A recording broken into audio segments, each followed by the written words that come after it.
रोष भी होता है, आक्रोश भी होता है, जो नहीं होना चाहिए। सुबह से लेके शाम तक हम पहलगाम की गाथा गाते हैं, दुनिया के सारे मंचों पे लेके जाते हैं, पूरी टीमें भेजते हैं। क्या यही दिन देखने के लिए कि हम तालिबान के साथ समझौता करेंगे?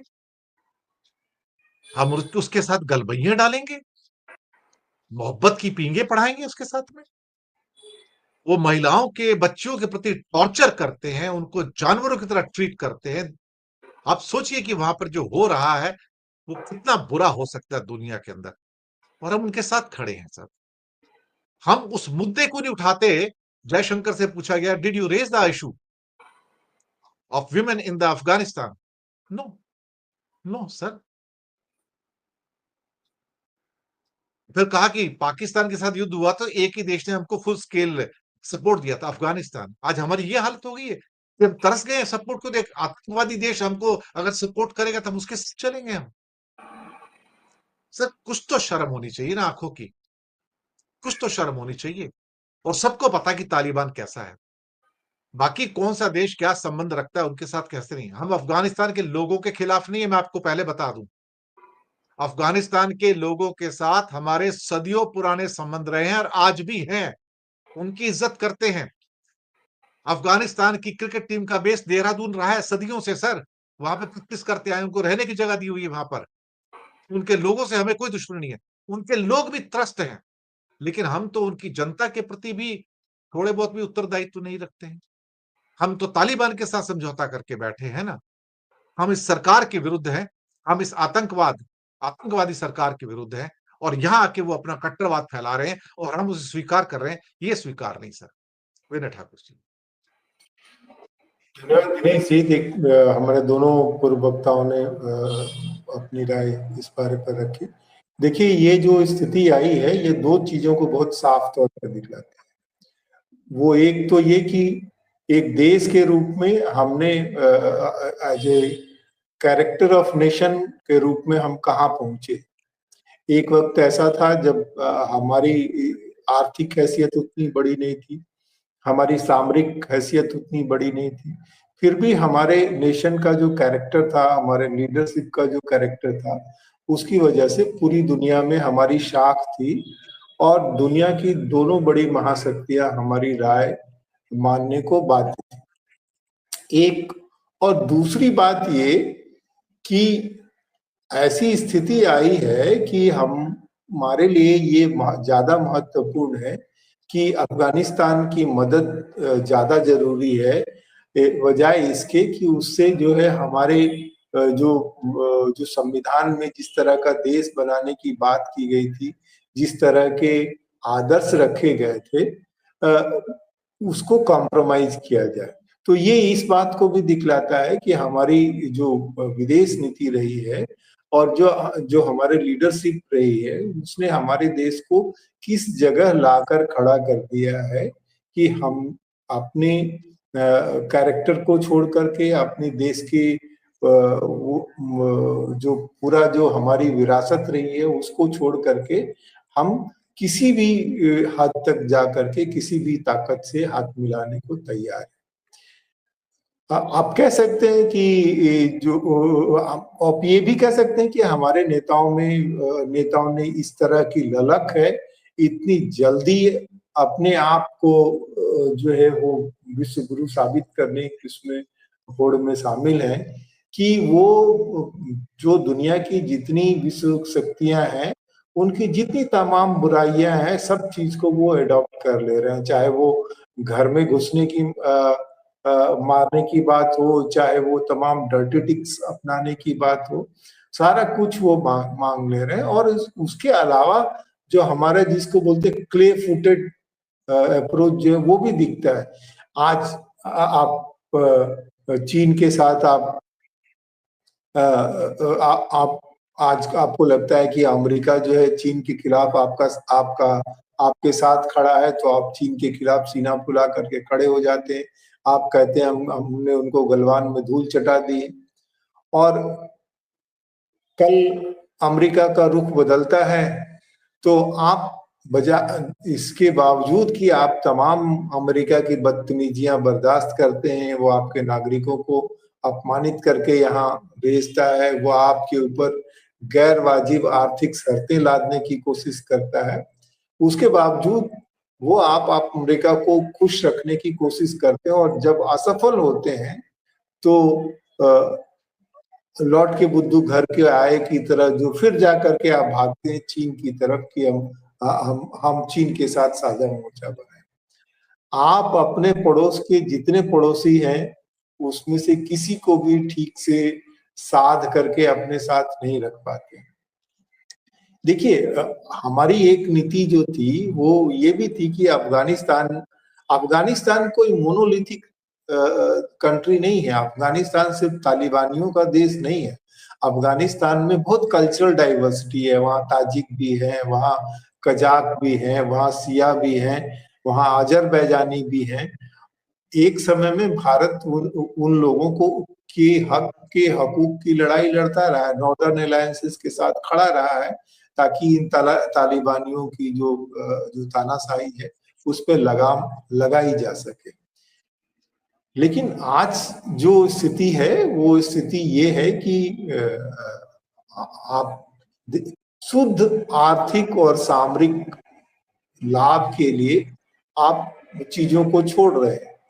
और हमने जब इजराइल ने ईरान पर आक्रमण किया तो हमारी विदेश नीति की कैसी पोल पट्टी खुल गई वो हम देख रहे हैं कि कितने वल्नरेबल हम हैं।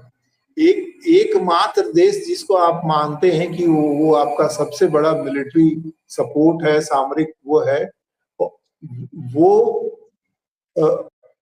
खुद लाचार है, और ईरान जो आपका सहयोगी है, जिसके ऊपर आपकी आर्थिक निर्भरता है, वहाँ इन्वेस्टमेंट है, उसके ऊपर आक्रमण होता है और आपकी जुबान हिलती नहीं। और अमेरिका की लगातार वो कोशिश है ही। ऐसा नहीं है कि अफगानिस्तान में जो है जो तस्वीर हमको दिखाई जाती रही है कि अफगानिस्तान ऐसा ही है, दाढ़ी टोपी वालों मुल्लाओं का देश है, जिनको बुर्के में महिलाएं ही सिर्फ पसंद है उनको। एक समय में हमारे यहाँ जो है हमने ये भी दौर देखा अफगानिस्तान में, जब तरक्की पसंद कुछ शासकों ने जो है अफगानिस्तान में मॉडर्नाइजेशन की कोशिश की, वहां मॉडलिंग होते थे, ब्यूटी पिजेंट्स थे, अफगान स्नो इंडिया में उसका मार्केट था। और आज क्या स्थिति है, किस दौर में उसको ला गया। आप पड़ोस में एक जियो स्ट्रेटेजिक जिसको बोलते हैं time bomb, ticking time bomb वहां छोड़ देते हैं, वहां सारे देश आकर के अपनी अपनी खुरापातियां कर रहे हैं, और आप बजाय इसके कि उसको स्टेबलाइज करने के लिए आप भी उसमें शामिल हो जाए, आप भी उसमें पार्टी बन रहे हैं। ये एक बात है। और जहां तक ये बात है कि जो है आपने महिला पत्रकारों को उसमें नहीं शामिल करने दिया, तो अब ठीक है कि एम्बेसी को ये माना जाता है कि वहां पर जो है विदेशी स्वामित्व है, उनकी सोवरेंटी है, लेकिन एम्बेसी से बाहर की जमीन जो है वो उनके अधीन नहीं होती।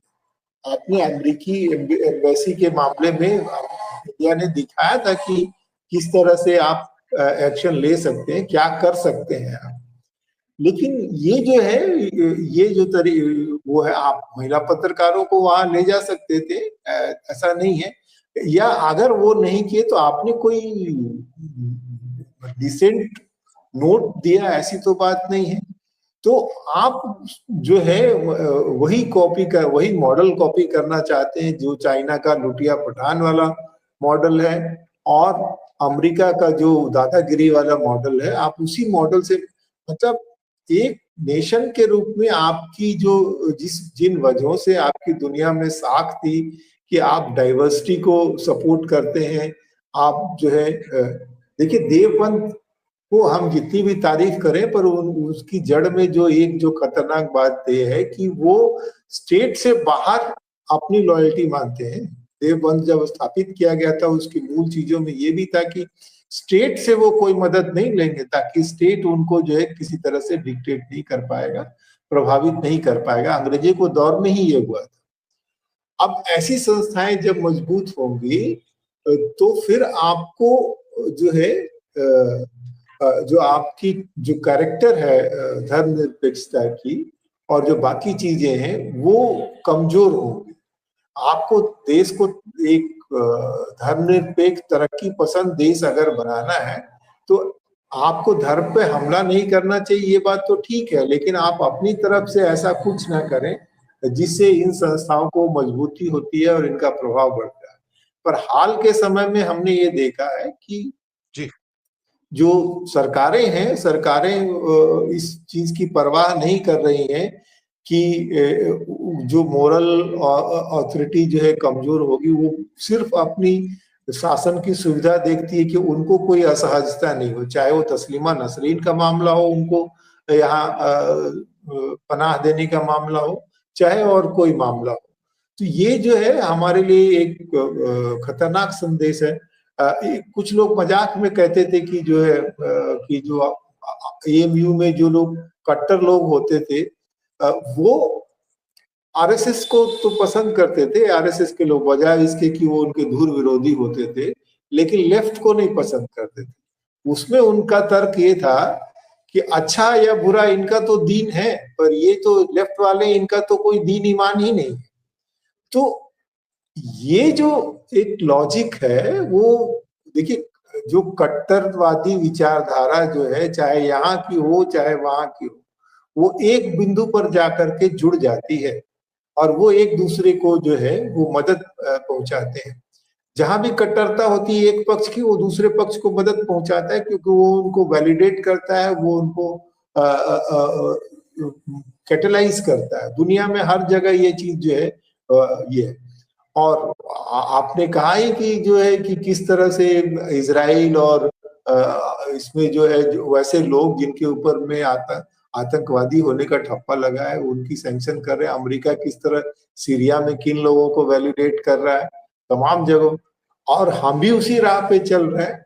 तो ये जो है हमारे देश में, ऐसे देश में जिसमें हम सबको जगह देने की, देवियों को, नारियों को देवी मानने की बात करते हैं, वहां पे निराशाजनक जी।